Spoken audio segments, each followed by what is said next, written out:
damn it. Isn't this just some frickin' erotica?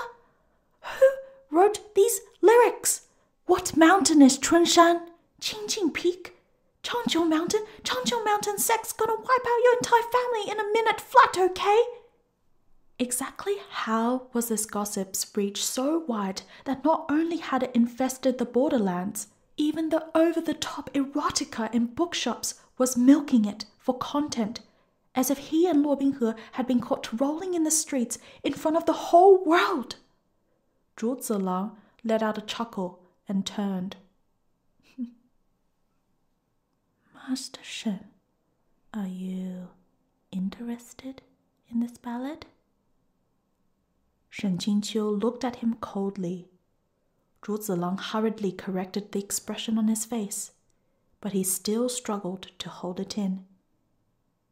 It would be best if I removed myself for a bit, he said. However, just as he was about to get up, his movement slowed and he froze in his seat. Shen Qingqiu observed his expression and smiled. What? Finally starting to feel unwell? Standing up, he shook out his robes, and the green snakes that had been curled against his chest fell to the ground with a splat, rolling over to show their yellow bellies. The women in the hall began to scream, and the pipa player flung her instrument away altogether. Holding his forehead, Zhuzi-lang stood while supporting himself against the table, swaying back and forth. Staring at Shen Qingqiu, he raised his right hand and grabbed a handful of the little snakes that had slithered forth from his sleeve, but they remained twined between his fingers, entirely impotent. Zhuzi-lang shook his head and said weakly, Realga. For a while now, without his notice, the entire brothel had been soaked in the scent of Realga wine. Top quality Realga wine, Shen Qingqiu said approvingly. All purchased with your money, by the way.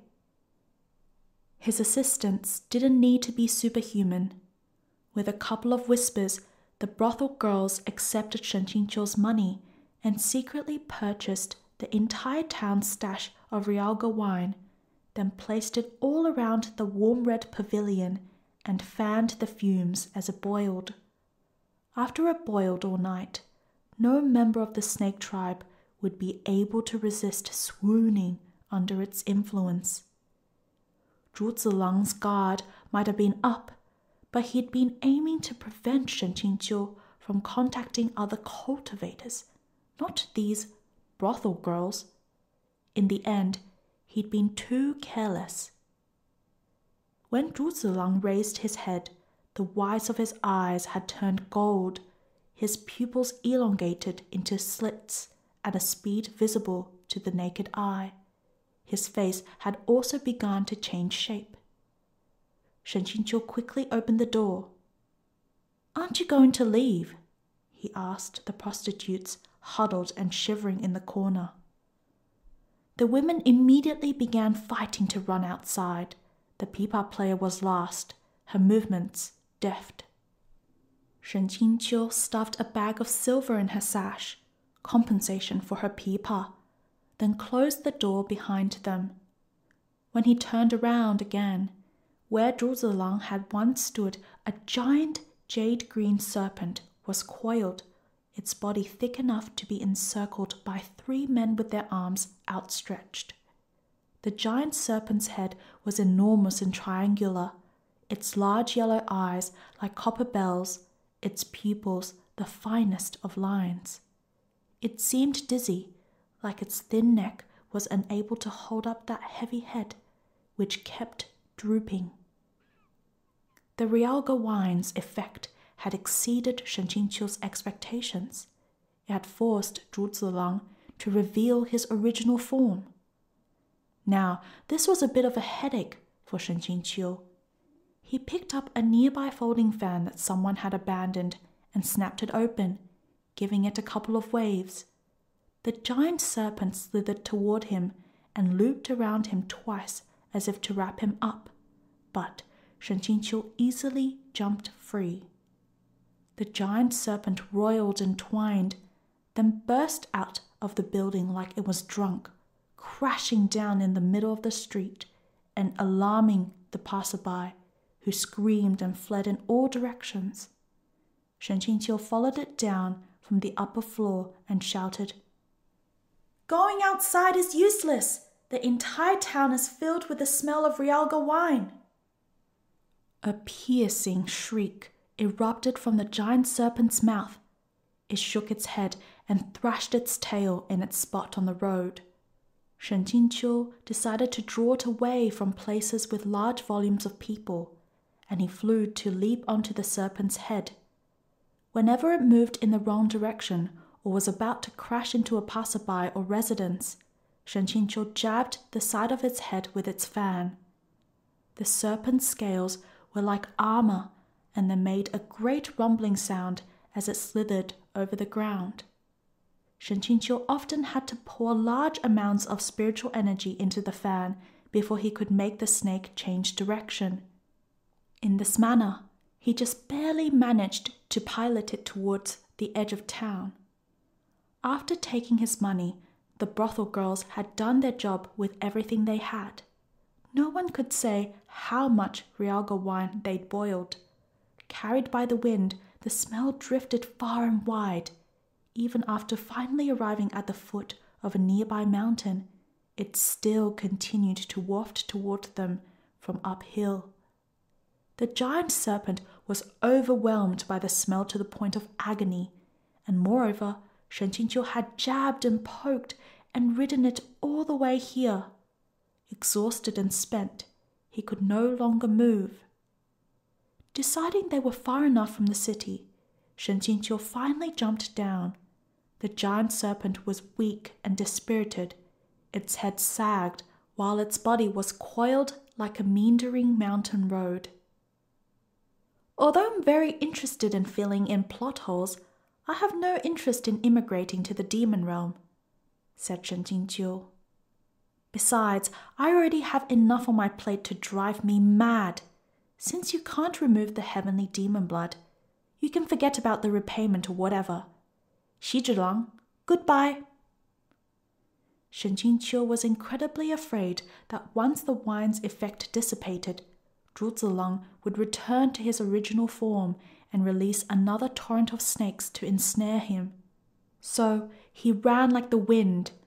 Once he reached the next sizable city, he found an eminently reliable chain store and rented a flying sword. Yes, that's right, he really rented one, just like rental cars and mortal swords could be rented, and the prices were entirely fair and reasonable. Basically, he was still using Zhuzi-lang's money, so Shen Qingqiu pressed both hands together and gave thanks to this benevolent brother. Then he sped off toward Changqiu Mountain sect by sword. After no more than half a day, a continuous rolling jade-green mountain range with 12 peaks of irregular height appeared from within a sea of clouds and mist. It's been a while, Changqiu Mountain. Two characters rose to his mind as he thought that. Chen Shan. Shen Qingqiu silently crossed them out. An air defense barrier surrounded the periphery of Changqiu Mountain sect. Immortal swords not of the sect could not enter without prior notice, and those entering without authorization would be knocked off course. Thus, Shen Qingqiu stopped at the foot of the mountain and sent the flying sword back, using the chance to change his clothes and procure a bamboo hat to wear. Cultivators often passed through the little village at the foot of the mountain, yet today he didn't see any. Shen Qingqiu was just beginning to find it strange when someone asked, "This immortal master, is he heading up to Changqiu Mountain sect?" Shen Qingqiu nodded. That person continued, Surely going right now isn't a good idea. Shen Qingqiu's heart tightened. What do you mean, it isn't good? That person and a few others looked at each other. You still don't know? They asked. This mountain has been under siege for 2 days. As Shen Qingqiu passed through the gates and climbed the tall staircase, he failed to encounter a single disciple on watch.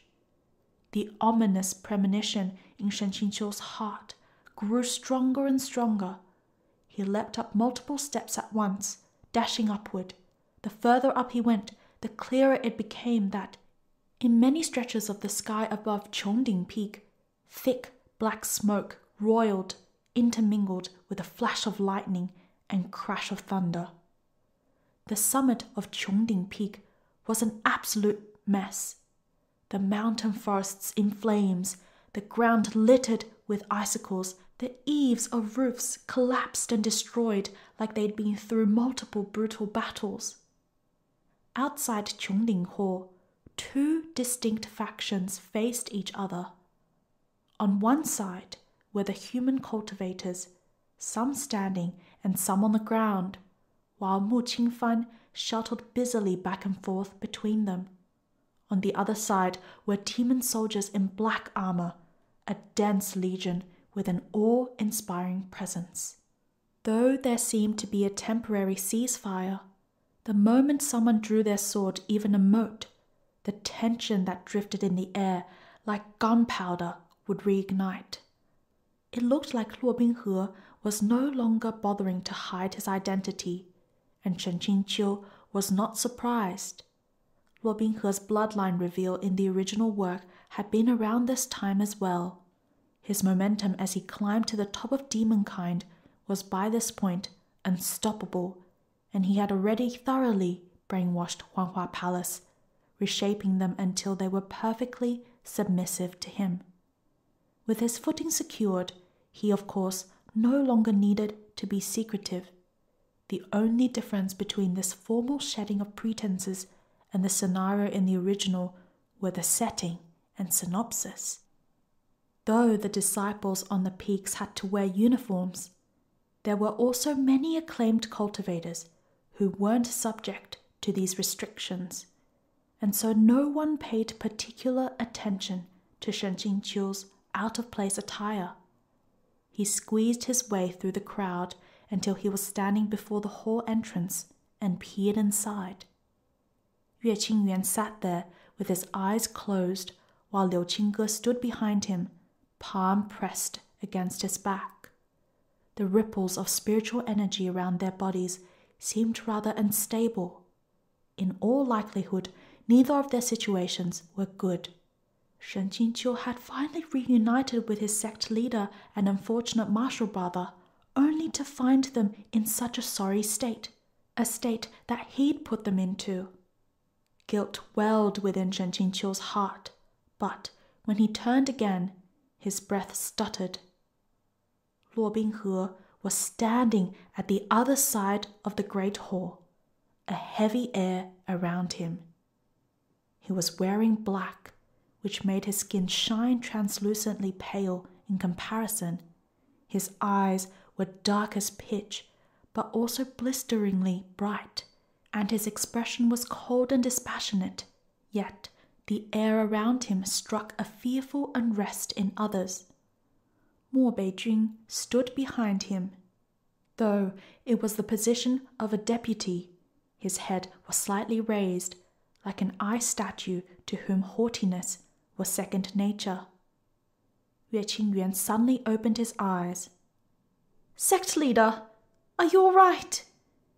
Qi Qingqi asked worriedly. Yue Qingyuan shook his head, then looked at Luo Binghe. "In the past, when the demon race attacked Changqiu Mountain, your distinguished self met them head-on as part of the resistance while your Shizun protected the entirety of Qiongding Peak alone. I never thought that you'll be the one leading the demon race to push Changqiu Mountain into such straits. If your sect hadn't pushed me so far, I wouldn't want to do the same, Luo Binghe said indifferently. Qi Qingqi was so enraged that she ended up laughing instead. Changqiu Mountain has pushed you too far. The entire world should come hear this. Even if we put aside the matter of you being an ungrateful wretch who betrayed your sect, you forced your own Shizun to self-detonate in front of you. Then you clung to him even after death, doing heaven knows what with his body. And now you strike back at us with false accusations? So just who is going too far? Luo Binghe turned a deaf ear to her taunts. Who's next? He asked apathetically. I'm taking this nameplate.